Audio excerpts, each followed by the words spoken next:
ஹே மக்களே, இன்றைக்கி நம்ம என்ன செய்ய போகிறோம் தெரியுமா? இதுக்கு முன்னாடி எல்லாரையும் நிலாச்சோறு சேனலுக்கு வரவேற்கிறேன். இன்றைக்கி நம்ம செய்ய போகிறது ஹெல்த்தியான முருங்கை கீரை வடை. வாங்க எப்படி செய்யலான்னு பார்க்கலாம். அதுக்கு முதல்ல நீங்கள் கடலைப்பருப்பு, உளுத்தம் பருப்பு, கொண்டக்கடலையும் ஊற வச்சு எடுத்துக்கணும். அப்புறம் பச்சை மிளகாய்களையும் இஞ்சிகளையும் நல்லா துணுக்குதான் நறுக்கிக்கலாம். குழந்தைங்க முருங்கைக்கீரை சாப்பிட மாட்டாங்கன்னா இந்த மாதிரி செஞ்சு கொடுங்க, கண்டிப்பாக சாப்பிடுவாங்க. அப்புறம் அதே மாதிரி பூண்டையும் துண்டு துண்டாக நறுக்கிக்குவோம்.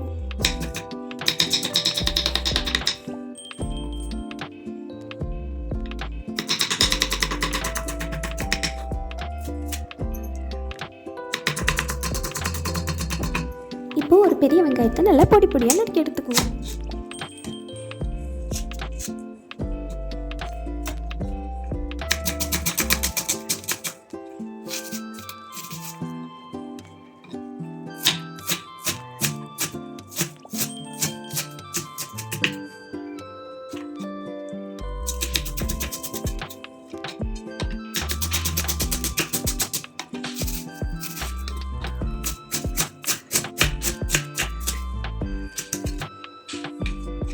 அப்புறம் கருவேப்பிலையும் துண்டு துண்டாக நறுக்கிக்குவோம்.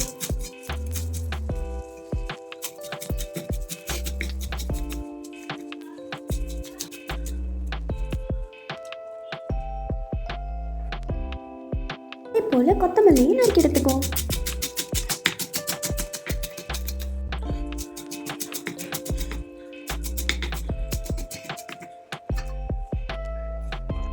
இப்போ மிக்சர் ஜாரில் துண்டு துண்டாக நறுக்கின இஞ்சி பூண்டை சேர்த்துக்குவோம். இப்போ நம்ம ரெசிபியோட மெயின் ஹீரோவான முருங்கைக்கீரையை நல்லா வாஷ் பண்ணி சேர்த்துக்குவோம். முன்னாடியே ஊற வச்சுருந்த கடலைப்பருப்பு, உளுத்தம் பருப்பு, கொண்டக்கடலையும் சேர்த்துக்குவோம். இப்போ எல்லாத்தையும் நல்லா கொரப்பாக அரைச்சி எடுத்துக்குவோம். இந்த டெக்ஸ்டரில் எடுத்துக்கிட்டிங்கன்னா தான் உங்களுக்கு வடை பிடிக்க வரும்.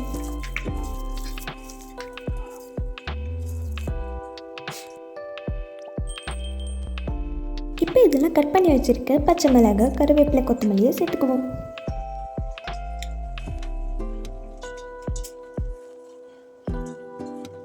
இப்போ பொடி பொடியாக கட் பண்ண வெங்காயத்தை சேர்த்துக்குவோம்.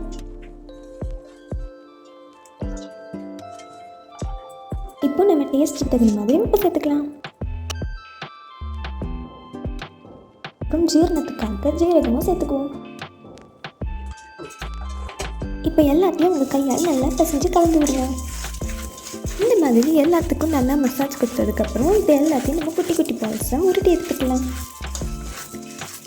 இப்போ இதில் எத்தனை பால்ஸ் வேணுமோ அத்தனை பால்ஸ் உருட்டி எடுத்துக்குவோம்.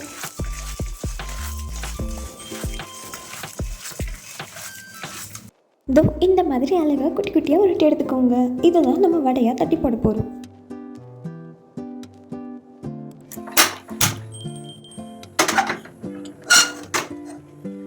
ஒரு கடாயில் எண்ணெய் ஊற்றிக்கணும்.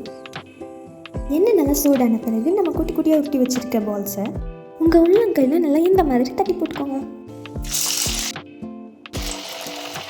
இதே மாதிரி எல்லா பால்ஸையும் வடை மாதிரி தட்டி போட்டுக்கோங்க. உங்களுக்கு டேரெக்டாக எண்ணெயில் போட பயமாக இருந்தால் நீங்கள் ஒரு கரண்டிலேயோ இல்லை பிளேட்லேயோ லைட்டாக எண்ணெய் தடவி கூட தட்டி போட்டுக்கோங்க. இதே மாதிரி எல்லா பால்ஸையும் தட்டி போட்டு எடுத்துக்குவோம். கொஞ்சம் நல்லா வேகட்டும். கரண்டியை வச்சு பொறுமையாக போட்டு விடுங்க.